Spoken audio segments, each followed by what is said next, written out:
I am paging Dr. Chanda. I am the Dr. Chanda. And I'm a licensed clinical psychologist. Yeah. Welcome to the Paging Dr. Chanda podcast, all things related to the Black culture. Revolt. The doctor in front of your name. What's up, family? It is Dr. Chanda. Tune in for another episode of Paging Dr. Chanda. All you have to do is keep watching. But listen, if you're just watching from the outside, just peeking through the window, I need you to commit. Come all the way in the house, and I need you to subscribe, like, and shoot me a comment in the comment section. I love responding to all of your comments. I love listening and reading how much you guys enjoy the topics that I'm talking about. So yeah, do me a favor, like, comment, subscribe, and join the tribe. Stop scrolling for 1 second. This month, we are bringing back the Psychology of Black Women, the online class brought to you by yours truly, Dr. Chanda, licensed clinical psychologist. Y'all, I've been getting so many questions about why anxiety and depression presents differently in Black women. What do we do about it? How can we start to combat this? And what are some of the reasonings behind it? Listen, if you are a Black woman who has questions about anxiety and depression, it's something you experience or something your loved ones experience, or if you're a professional who works with Black women who experience anxiety and depression, I promise you this class is for you. Make sure that you sign up today. Hey, yo, I got my sis, Jennifer Trotter, in the building. You look so beautiful. Thank you, sis. It's good to be here. Oh my gosh, it's so great having you here. Like, I don't know if the people knew, like, we were doing a podcast together before podcasts even became like popping. Period. Period. Like, we're just missing a few others, and then we'll have our he said, she said chat together. Right. But how have you been, though? Let the people know who you are, what you do, and what makes Jenn poppin', because she's it, y'all, just in case y'all didn't know. Hey, y'all. So my name is Jenn Trotter. I am a content contributor. I am a speaker. I am a conversationalist, and I am about all the things singleness. So I'm excited to be here. Y'all, I call her the singles whisperer. Like, when she talks and you're single, like, I need you to be taking notes, because I promise you, she's going to change your life. Like, everything that comes out of her mouth is just like ruby. So make sure y'all are taking notes the entire podcast. If you haven't shared this yet, make sure you share it to all your social media stages and platforms. Make sure you take a screenshot of the audio or the video and post it in your story and tag us as well. And so, Jenn, we're going to hop straight into it, because, you know, the streets been talking. And I heard you got a new little boo or whatever. Ooh. So, I mean, the people want to know, like, what's tea? Well, y'all, somebody done scooped me up, and Ooh. I'm really enjoying it. Well, I don't know if you follow me, you know that not too long ago, my mom passed away. And during that time, y'all, he just popped back up. Like, we knew each other before. We tried to date 12 years ago. It did not work. We both were in two long-term relationships with different people, and we just kind of came back around to each other. We went out September 11th, and we have been inseparable ever since. And it's been amazing. It's been amazing. Oh my goodness. Yo, Jenn, I'm so happy for you. Like, thank you. The glow is real. Like, you're literally glowing. And you were talking about how, like, this really transpired right after your mom had passed away. Mm-hmm. And I know how grief can be very complicated. It's very difficult to process.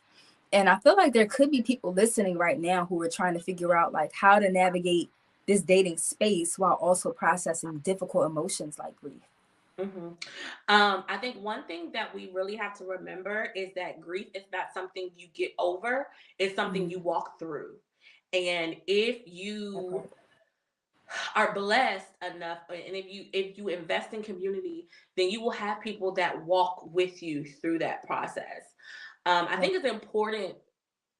I wouldn't say tell all of your business, but if you're going through like a very traumatic loss, like the loss of a parent, the loss of someone that is really dear to your heart, I do believe that you have to communicate that, because every day is a different day, right? And however, feel comfortable sharing however much you want to share. But sometimes you may want to shut down. Sometimes you may not want to go out. Sometimes you may just need to vent, and you need to communicate that to that person so that they can be, if they're open to it, to be that okay with you not being as consistent, or okay with you having bad days. That's good. And if you don't communicate that, then they'll just think, oh, you're being irrational, or you're not being consistent, or they may even think that you don't like them. But if you are consistently dating one person, or however you're, navigating through that space, I would just give people a heads up, like, hey, I not asking them to be your therapist, but just telling them, like, hey, I just suffered a traumatic loss. You can share or not share, but let them know that that may impact your behavior while you're dating. And if you get a good person, I believe that while you are at your most vulnerable, you get to see whether that person is patient, whether that person is kind, whether that person is a good listener, and whether you are able to lean on that person during your time of need. So while it is a difficult space, I believe that you get clarity when you experience a traumatic loss. Mm-hmm. That's so good. So like being in that place of vulnerability for you, it allowed you to see whether that person was safe or not. Yeah. Wow. Yeah. And then in my times of, like I said, every day is not a good day. And with my boyfriend, like I remember trying to fake tough or trying to be okay during the days that I really wasn't. And he's like, you don't have to do that today. Like he redirects my fake strength, and he allows me to be weak and say, hey, you don't have to do that today. Like, it's okay. You don't have to pretend. You don't have to put on a mask. That was your mother. So whatever we need to do in this moment to either help you cope, or if I need to back off and give you some time, I'm willing to do that. So that's why I stress communication. And then you can kind of see if that person is for you, and that person can see if that's something that they're willing to bear with you, because it's still a choice, and it is a lot. It is a lot. But you know what, Jen? Like, I love the fact that you're talking about when you're in a relationship with somebody, like allowing that person to be vulnerable, to let their guards down, and to not personify that myth of the strong black person, the strong black man. Because like at the end of the day, like there's no such thing as a strong person 100% of the time. Right. So to be able to have a spouse who can kind of call that out, like, yo, you're not being real right now. I need you to kind of take that mask off and work through that. I think that's something special. Yeah, it definitely is. Yeah. So am I invited to the wedding, or like who do I have to? Absolutely. Oh, okay. You my girl for real. Like, yes, absolutely. Yay. Absolutely. Yes. All right, y'all. So I'm going to the wedding. Yeah, I'll keep y'all updated on what I choose to wear. I know Jenn is gonna look beautiful, and the music is gonna be popping. Like, this is gonna be lit. Jenn, I know you. So we're talking about like grieving, and we kind of like jumping straight into this because you're saying so many great things. But we were talking about this process of grief, and navigating the dating space. Prior to us starting the podcast, you talked to me about how like your therapist played a significant role in you being able to kind of like work through that. What would you say about that to the listeners?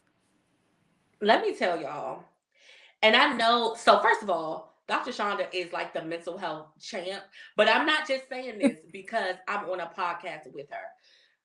Therapy will literally change your life, and it will help cultivate your dating life.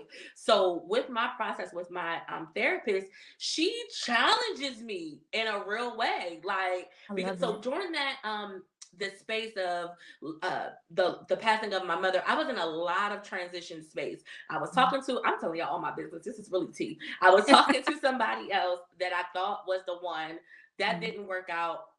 started talking to this other guy, and in my therapy sessions we started to just unmask some of the distrust issues that I had in relationships, period. And I'm saying that because she did not allow me to run in fear for what I thought may have happened, but to look at the reality of what was going on and allow myself to know that I am worthy of good things without the other shoe dropping, like without waiting for something bad to happen, without, waiting for it to turn sour, but to have an optimistic outlook at the dating process and to really challenge my norms, my beliefs on what dating is, my expectations, and what I deserve and what I wanted to accept. So let me tell y'all, you don't have to wait for a traumatic event to start therapy. It is really for Say it again. You don't have to wait for a traumatic event to start therapy, but it's literally going to enhance your life in every area. And for me, I know for a fact the dating life, because I would have been, I was just at a very raw place. Bye, boy. Like, no, like, I'm out of here. And she was able to just help me critically think about my life and my dating perspective. I love that, yo. I feel like when people see therapy taking place like in the media or on TV or what have you, they have this kind of one track mind of what it is. Like it's supposed to be somebody there just agreeing with you and just listening, just sitting back and we just gonna listen. But I love how you're dismantling that. Your therapist challenged you. Your therapist was somebody who disrupted some of the ways that you think. And a lot of people do have a misunderstanding as to like what the therapeutic process entails. Jenn, are you still with me? It looks like the screen is frozen. All right, y'all, we're going to wait for the camera to reload. But y'all, Jenn is dropping so many nuggets. So she's basically saying that when an individual goes to therapy, whether it's for a traumatic loss or traumatic issues that may have happened in life, no matter what it is, when you go to therapy, the job of your therapist is to help you help yourself, basically. We're not there to give advice. We're not there to sit there and just sit back and listen passively and just allow you to just kind of talk about things and ramble, if you will.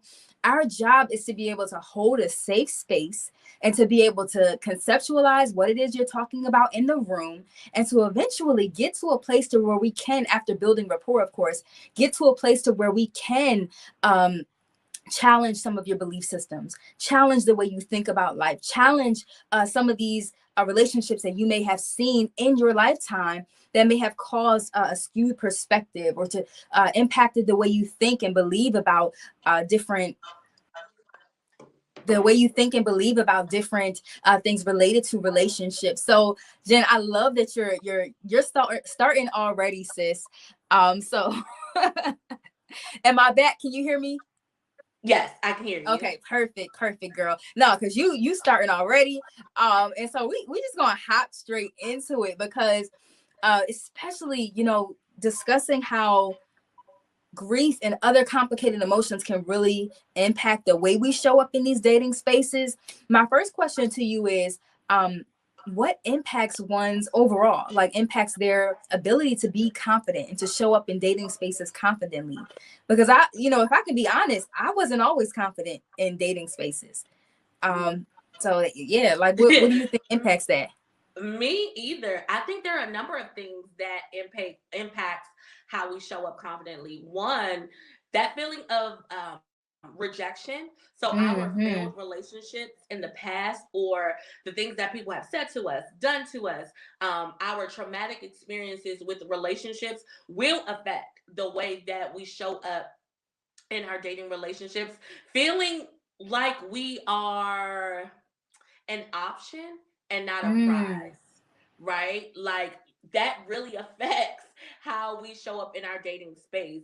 And I believe that we have to, so many people are they're acting like they're on an interview, which is okay, but we have to remember that we are the interviewer. Like, it is not just me waiting for you to choose me. Like, you have to know your value. And I think because we have experienced so much, especially in our 20s and 30s, and I'm not saying that everyone has this extensive, type of dating background, but even your childhood trauma can show up in your dating. Your, the friendship trauma can show up in your dating, right? Mm-hmm. And I think if you look at yourself as damaged goods and you look at yourself as an option and not as a prize, as someone who is worthy of love, someone who is worthy of having a healthy partner and a healthy relationship, then you will go into dating as the underdog. And your rejection will show, and your abandonment issues will show, and all of the past traumas and hurts, they will show. But you literally have to make sure you show up as yourself, worthy as you are, ready to receive healthy love. Yo, this is why I call her the singles whisperer. Like, that was the first question. Like, yo, and she already done snatched your edges. Like, we over here bald-headed because we listening to Jenn talking about we've been rejected, and that's why we can't show up in these dating spaces confidently. Jenn, so many things you just said right there. Like, it was literally a mouthful. When we talk about these, because here's the thing. When people go into these dating spaces, mm-hmm. and by people, I'm including myself in there too, and we're not showing up confidently, we don't always consider how things in childhood could have impacted that. We don't consider how things that we've experienced in our friend groups, things like rejection, not being chosen, even things like colorism, like all these different things can impact how we show up in dating spaces. And I love what you said about not seeing yourself as damaged goods. How can we get to that space to where we can, like you hitting it. We really have to look at our experiences, the good and the bad, and look at it as content or as substance or as evidence, receipts that we have survived certain things. So even like when we talk about going after a job, when we talk about pursuing things that we love, we look at ourselves as overcomers. Why don't you look at yourself as an overcomer when you're dating? Right? Why does your last relationship have to define who you are? What if we just chalked it up to a poor experience and say that I learned or that I've grown from that experience? It's never a loss. So then you enter relationships with feeling like you're losing, like you are a loser, because my last relationship was a quote unquote failure. It wasn't a failure. It's evidence that you can survive anything. It wasn't trash. It wasn't just a loss. It is evidence that I can learn from past experiences, because the person that I am now is not the same person that I was 6 months ago, a year ago in that last relationship. I took what happened in that and I learned from it. I flipped it and I became better, right? So with that, we have to go into the dating experience as an overcomer. It is not, well, tell me about your last failed relationship. My last relationship was not a failure, right? It was not a failure because I learned from something.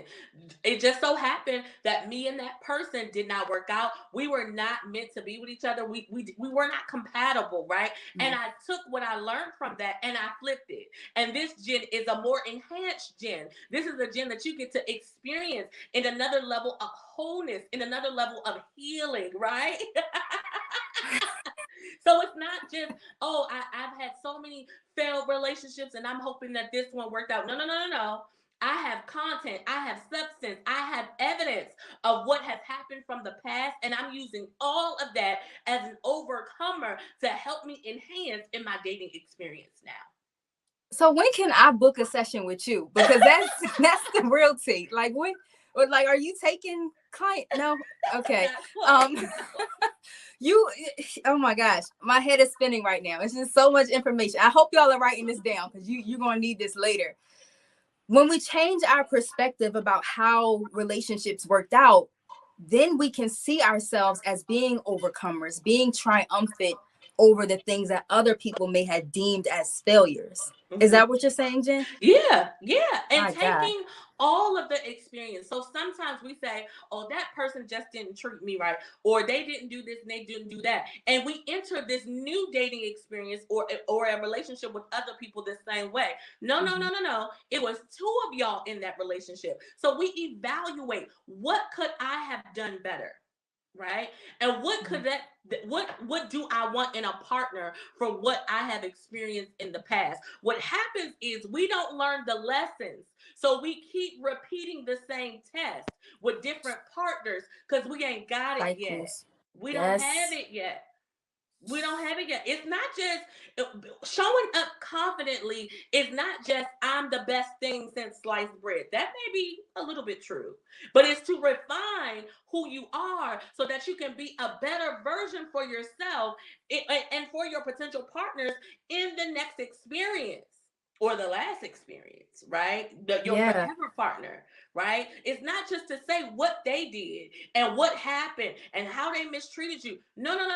What on both ends, what could I have done better? Could I have been more patient? Mm-hmm. Could I have been more communicative? Could I have been more understanding, right? Could I have made more time? And when we put both of those pieces together and we do our own self-work, then we can show up confidently because we didn't just waste our time, right? We had an experience. It was all an experience. It was all an experience. Oh my goodness. I gotta listen to this podcast myself because I feel like you're reading me on my own podcast, but it's cool though, Jen. Like it's cool. So you kind of alluded to this in your response from my previous question. So when discussing things like imposter syndrome, I feel like that's something we often talk about and think about in spaces of professionalism, whether it's like school or work or what have you. But we don't really talk about it when it comes to being in these dating spaces and how we often can feel like imposters or not good enough. And I'm wondering, like, how can we kind of overcome imposter syndrome while dating? One of the things is we have to find people that are safe for us. When you're in a safe space, it's easier for you to unmask your vulnerabilities, right? You don't have to pretend to be something that you're not. When one, you know who you are and you know what you offer. Yeah. When I know who I am, I know what I do well. And I also know the opportunities in which I need to improve on, right? That comes with the self-work. So when you have someone or when you're dating quality people that have the qualities that you desire, number one, you need to look for safety. So when you're not at your best self, you can say, this is something that I would like to work on, right? So when we talk about showing up confidently, it's not, again, I'm amazing and I do everything right. It's I'm amazing. I have these strengths, and it's not weaknesses. I have these opportunities, right? And for people who are safe, you feel a little bit more empowered to share your opportunities. And it doesn't have to be that this is a deep relationship. These could literally just be friends. Your friendship should be safe. And with safe people, you can kind of unmask and say, this is some of the things that I'm working on. And it doesn't have to be like a spill out session. It can come up in conversation when we're learning about each other, when we're learning what we like and what we don't like. First of all, you have to get rid of lying to yourself. Talk about that. You can't show up trying to defeat imposter syndrome when you wear a mask every day in your other spaces. You have to show up authentically, right? Because when you're authentic and you're confident, it's kind of like, this is who I am. This is what I'm working on. Are you coming along for the journey? If not, I'm cool. I'm going to improve me anyway, right? So then I don't have to pretend. Then I don't have to allow the voices, that talks to me say that I'm not good enough. Well, I mean, I'm a Christian, so I know that there are some areas that I am weak. And the Bible says, where I'm weak, he's strong. I try to get super deep, but we go ahead. Honest with ourselves. Everyone has an area of opportunity, but that doesn't mean that I'm not good. That doesn't mean that I'm not worthy. That doesn't mean that I'm not a good partner. That just means I have to find someone safe that I'm willing to grow in front of and with. That's so good, Jen. Yo. So you mean to tell me when we go into these relationships with masks on, we can't overcome imposter syndrome like that? Like, we have to. It's gonna fall off at some point. You're going to outrun yourself. At some point, the mask has to come off. I mean, if you're talking some deep stuff, you're having some uncovering conversations, it's gonna fall off. Child. One way or another. Just like now we're women. Just like in the natural, if I'm really dealing with you, at some point you're gonna see me without my wig. I don't got a wig today, but just in general, at some point you're gonna see me without my makeup. At some point you may see me in, now I ain't gonna be looking to mess around you, but you may see me in my not going out clothes, right? That's the same way in our emotions when it's deep enough. But the reality is, we're talking to people on a surface level. We want surface relationships and we want surface marriages. When you go deep, that imposter syndrome has to go, because I'm asking real questions that's going to uncover who we both are. Even in our friendships, I'm not just looking for cute pictures and us to go to dinner. I want to really talk and get to know you. And when we dive deep, it's going to come off. At some point, you're going to see me without my fake nails. Huh? That means you're going to see me when it's not a great day. That's when you're going to see me when I'm nervous. You're going to see me when I'm scared. You're going to see me in those different spaces if I let you in enough and it gets intimate. Right? And we start talking about some real stuff. You're going to see me. The safety just determines how much I let you see. Period. And so when we're trying to get to these deep spaces, get into deep relationships, I have no other choice but to allow my mask to come off. Because either going, like you said, it's either going to come off naturally, or I take it off willingly, or if it's going to fall off. Yeah. I'd rather have more control over that. Like, I'd rather be the one controlling the narrative in that. Right. Me too. Yeah. Me too. Because then if it just falls off, then I'm going to feel embarrassed. Yes. I'm going to feel naked. I'm going to feel exposed. Right? But if I just usher you into those vulnerabilities of myself, then I could, it's like me taking it off slowly. There's different when you take your wig off slowly than it just falling off in the grocery store. That's embarrassing. But if I just unmask a little bit.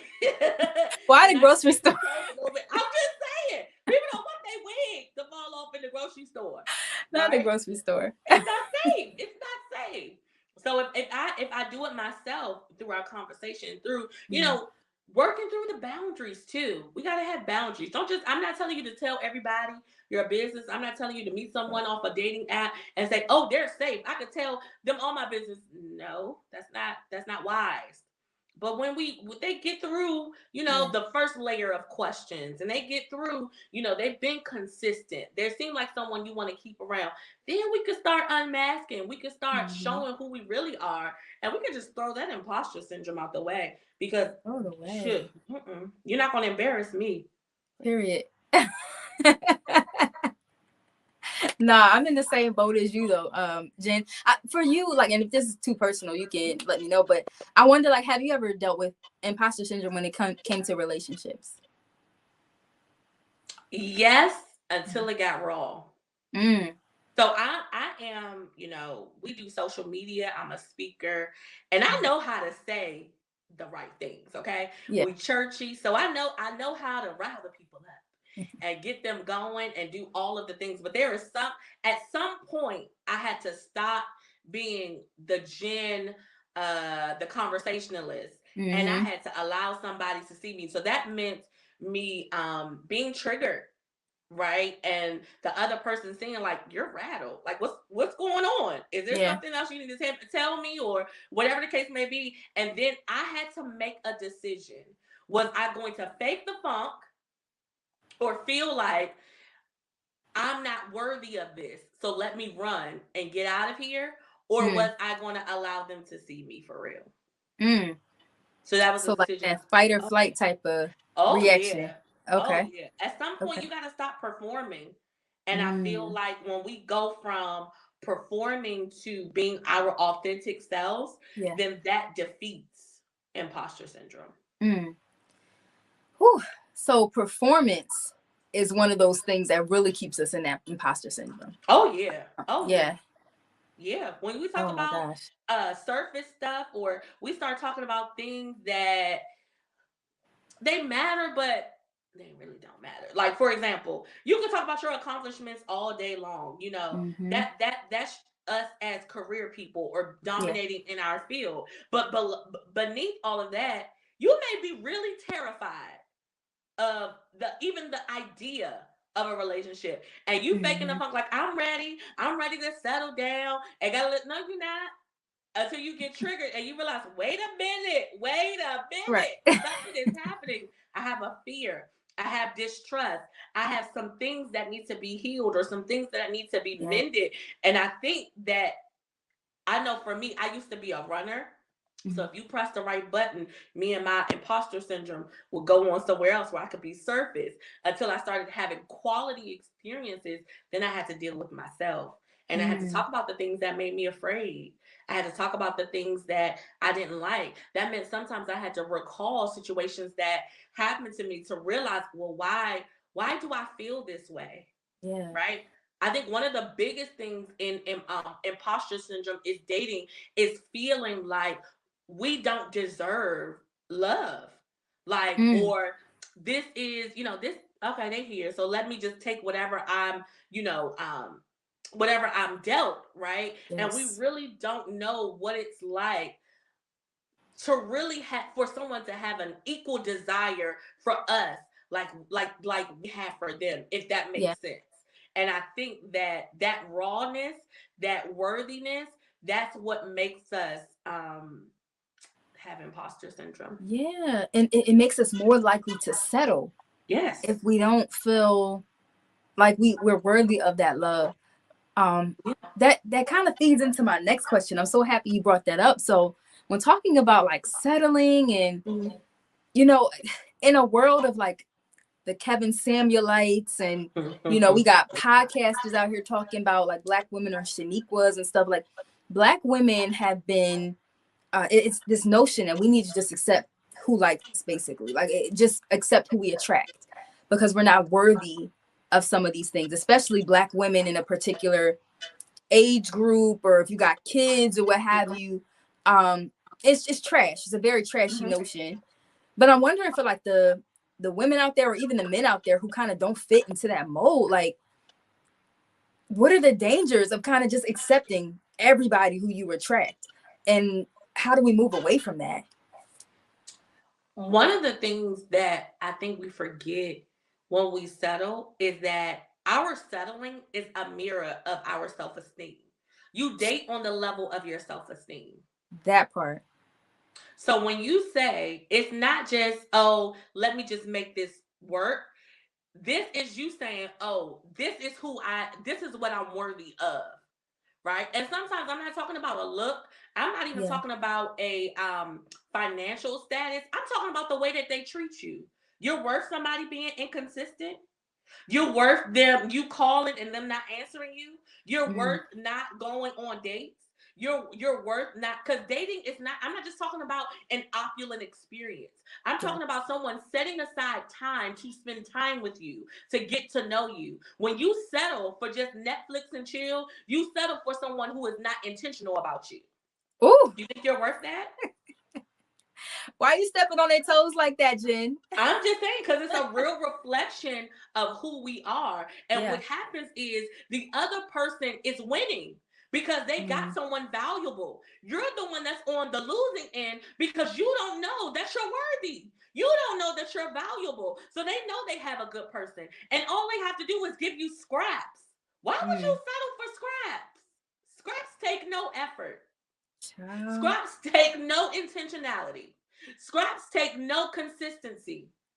It's whatever. And then this is the thing. When you don't know your worth, you live in this toxic cycle of dealing with people who do not give you what you're worth. Right? My goodness. So you keep dating the same people in different bodies, the same spirit in different bodies, because you have not uncovered what you're worth and what The your standard is. the same spirit in different bodies. Yeah. Uh, Yeah. break that down a little bit more, Jen. Break that down. It's the same personality type, or it's the same toxic cycle. It's the same, because it's not, again, it's not just a look. It's not just, well, maybe I keep getting this because I like light-skinned men, or I like girls with big butts. No. There is something on the inside that is attracted to your brokenness, that you keep picking this same spirit. This same spirit that belittles you, this same spirit that talks down to you, this same spirit that gaslights you, right? We talk about gaslighting in corporate spaces, in religious spaces. We don't talk about gaslighting in relationships. We don't talk about manipulation in relationships, because you don't know what you're worth. And as long as you don't know what you're worth, people will keep discounting you. They will keep putting you on the clearance rack. They will keep putting you on the back burner, because you have not decided that this is the standard. You don't give people nothing to live up to, because you accept anything that comes down. That's what a standard is. It is a measurement. You need to come up here. And you're saying, well, no, I'll settle for down here. So you're going to keep getting bottom feeders. You're going to keep getting what's left, because you don't know how valuable you are. So you eat anything. You be with everybody. And that's poisonous. And you're going to eventually get sick. So that's the danger in the settling part. It's not about them. It's about you. Wherever y'all are listening, I need you to write in the comments, I refuse to be on the clearance rack. I refuse to devalue my worth because other people might not see it. Like, I want y'all to write that right now, because Jenn is hitting something. I feel it in my spirit, sis. Like, I really do. I feel like there are people out there who really needed this message. And, people might assume that, like you said, like we're content creators, like speakers. People might see us places and they assume that we don't go through these things, or we didn't have seasons where we experienced this. And, I can say for myself, and I know, Jenn, you talked about it too. Like, we're talking about this because we lived it. Period. Yes. My ex-boyfriend told me something that literally changed my life. And I'll say it's for both sexes. He did say this. He said, women really set the standard, and men are going to do whatever you allow them to do. So if you say that the bar is here and this is enough, we'll do here. This will be enough. But if you set the bar a little bit higher, either they're going to rise to meet you because they want to be with you, or they're going to release you to someone else who can meet that standard of what you're asking. That's why we got to set the bar. That's why we got to set the bar. Because settling will have you wondering if they're going to consider you for Valentine's Day. Right? And I'm not saying, y'all know, I want you to be authentically yourself and confident whether you are booed up or not. But if you are dating someone and you've decided to settle, their inconsistency will keep you uncertain. So you won't know if they have a plan. You'll spend, and I'm telling you this because I've lived it, baby. You will spend your days waiting, wondering if they're going to see your value, if they're going to show up, if they're going to send a token of, I don't want to say love because you'll know if they love you, but a token of their like. If they will even consider you to even make you their Valentine. That's the issue with settling. Because it will leave you uncertain. Because they haven't given you nothing to measure by. They're up and down. They're inconsistent. They're flip-flop. Right? That's the thing. It will leave you disappointed. Because you know what you desire. Right? And you've decided to live beneath your desires. And the only thing below that is disappointment. The only thing below my desires is disappointment. Yeah. So if I'm settling and my desires aren't being met, I'm eventually going to be disappointed. Like, Yeah. there's no way around that. Mm-hmm. And because you want to settle, you'll talk yourself out of it. You say, "Oh, it's not that bad. Oh, well, maybe next time." You lying to yourself. They showed you exactly who they are, and you are disappointed. And that disappointment will turn into bitterness, and that bitterness will turn into resentment. And then you'll start hating good people. You'll start being paranoid of good partners because you settled. That's the danger in it. It has long-lasting effects. Ladies and gentlemen, Jennifer Trotter. This is the singles whisperer that I've been telling y'all about. Yo, oh my gosh. So many directions we can go in, but I respect your time, sis. And I know we wrapping up soon, but I want us to end on this question. Because you and I, we're like, I'm proud about my age, and I'm sure you are too. Like, we're both in our 30s. Mm-hmm. And so society would tell us that our biological clocks are ticking. Time is winding up. We gotta, settle down. We gotta have kids or what have you. What encouraging words would you give to that woman or that man who might be listening to this, who want to patiently wait on that godly relationship, that relationship that God has stored for them? Mm-hmm. So first of all, I'm a woman of faith. So we just gonna get real churchy. First of all, I know who holds the clock. Let me tell you, I serve the one who holds the clock. So when I realize that, I understand that I am not behind, that I can always be on schedule because I serve the one who has the ability to pause time if he wants to. I serve the one who lives outside of time. So even my body, it doesn't dictate what we are and what we're not going to do. Now I understand science, but I serve the one who created my body. I serve the one who created the biological clock. He knows exactly how my body functions. He knows how old I am. The Bible says he knows the number of hairs on my head, right? So if he know that, he's not surprised by my age. He knows what's going on, right? So I think we have to rest in that. And I know that sounds harsh or it sounds like cliche, but one of the things that I always say is I always use Janet Jackson as just a pillar of faith. And she never said that she was a woman of faith, but Janet Jackson paused her tour at 50 years old to have a baby. She said, "I know y'all bought y'all tickets, but hold on, wait a minute, be right back. I'm going to have a baby." Janet Jackson had a baby at 50 years old. We gotta have that time. If that lady could say, now I know she got Janet Jackson money, so I'm not trying to, belittle that at all. But if she had enough faith to say it's gonna happen for me, that I'm gonna get something that I want, I need us to have that same faith. Now, coupled with that, also in the waiting process, as we look at our biological clock or we look at time, don't just watch the clock without learning your patterns, right? So look at what you've been doing, what you can do better, and how you can enhance your dating experience. It ain't no reason of you watching the clock and you talking about, "Oh Lord, I want to get married, I want to go to this place," and you don't go nowhere. You don't do anything. You don't talk to people. You have your social skills are awful. Trash. Horrible. Like, you don't even know how to say hello. We gotta work on those things. There are some practical things in dating. Everything is not, I'm a super deep person sometimes, but it's not just, Lord, let love just fall off the sky.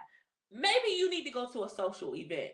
Maybe you need to be social on social media, right? Maybe you should not be mean at work. And I'm not saying that you're going to date a coworker, but you may not want to be mean. You're 9 to 5 going to the grocery store. You just never know when it's going to happen. And I believe that we need to get some flavor in our dating lives. We need to also, while we're looking at the clock, while we're waiting for God to do what he promised, while we're waiting for love and all that good stuff, we need to ask our community how we're showing up in the dating space.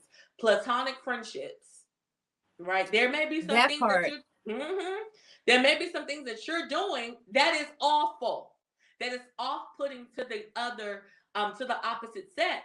And you need to know those things. You need someone that's going to be truthful and honest with you, because we keep saying I'm waiting on the Lord, and we're waiting for your breath to be better. We're waiting for you to do your hair. We're waiting for you not to have lint balls in your clothing. We're waiting for you to be able to hold and engage in a decent conversation. So you can wait on the Lord. Please be of good courage. But while you are yet waiting, I need you to do some practical things to enhance your dating experience.